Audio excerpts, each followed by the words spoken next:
We've spent a fair bit of time in a room together. We've heard from lots and lots of people who have done a huge amount of work. And of course, I'm sure most of you realize that behind every one of these 25-minute conversations is often years and years of thinking, maybe not necessarily about that particular topic, but of course about how you unpack topics, or indeed how you answer questions, or maybe how you take really knotty issues, really acknowledge that there are lots and lots of ways these could be thought about, and if you thought about that too much, you would do nothing. So we're not going to do nothing, we're just going to focus on this thing and try and answer this question and recognize that it's never going to please everyone or get everything right. It's going to spark off lots of questions later on. This is literally the whole point of not just impact, clearly, as much as we would love to talk about impact, but of course, this is what it is to ask questions, be evidence-based, and of course, put research at the center. What I love about this type of gathering or this type of time together is that the truth of the matter is, if we don't leave with more questions than answers, we haven't got it even nearly right. Most people actually give up when things are too hard. It's just, in many ways, human nature to avoid really difficult things. We don't have that choice as a group of people. Society needs us to grapple with hard stuff. The organizations that we work in need us to grapple with hard stuff. There are people who are extremely well-meaning, who, because somebody somewhere is trying to do the right thing, they will experience the wrong thing or something that harms them. And often it's because somebody's trying to do the right thing. And so the truth of the matter is the opportunity to just think about what we're trying to do is really rather important. So hopefully people have found the time worthwhile. I know I certainly have. A couple of thoughts as we close. We've literally gone on a journey. Storytelling, remote working and shadow security, ransomware.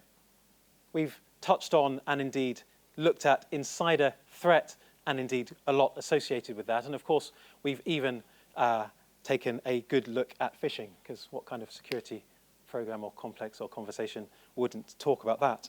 A journey will continue, and indeed actually in our particular case, I think this is not surprising. I think the opportunity to encourage, support and celebrate research is something that we should all be particularly proud of. But I think we should also take it away as a bit of a challenge to ourselves too. If you're a practitioner in an organization who is spending most of your time managing, supporting, communicating, or just running programs, I mean, there's so many different things that you have to do. I'm sure that you're aware that there are people who would love your time. Literally, if for nothing else, than to just ask you questions. And equally, if you are a researcher or thinking about a piece of research or that way inclined, it is almost always easier to just get on with it. But the reality is, as you know, there are people who could literally tell you, this is literally how it is in real life, rather than just necessarily in the theory. So kind of spending more time together is really important. We're not the only people who can make that happen, but I do want us to take the opportunity to encourage that to happen. There are other ways in which I think as a community we can stay involved with this type of stuff. Bit of a shameless plug. One of the things at CyberSafe we think is really important is, of course, to bring us together like this, and we'll continue to do that. But the other is actually just to make some of this research accessible. So if you haven't come across the research library, then please do let us know, and maybe we'll send something out to people afterwards.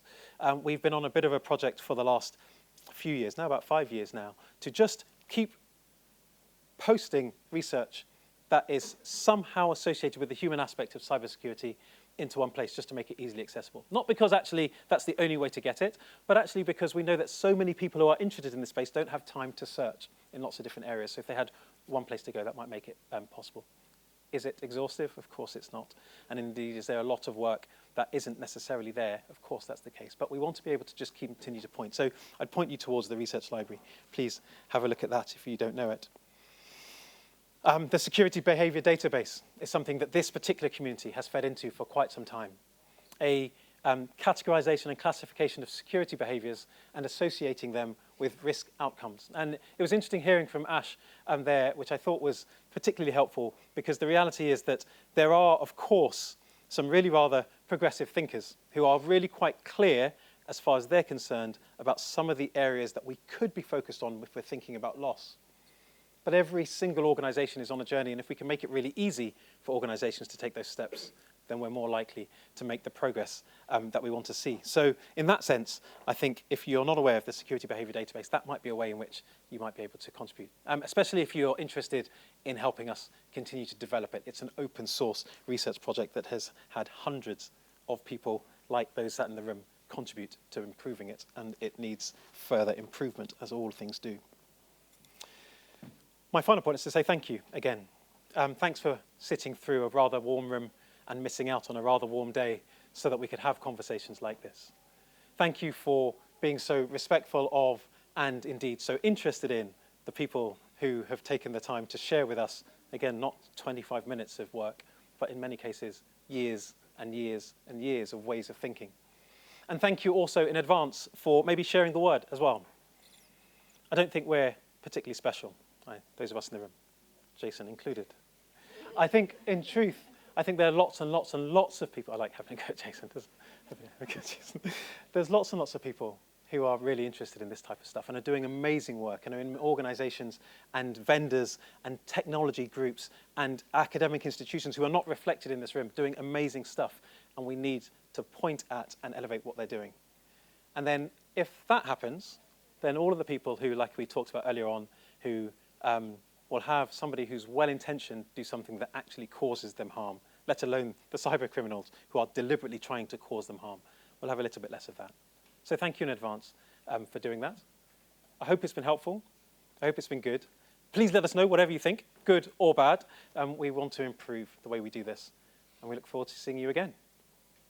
Thank you very much.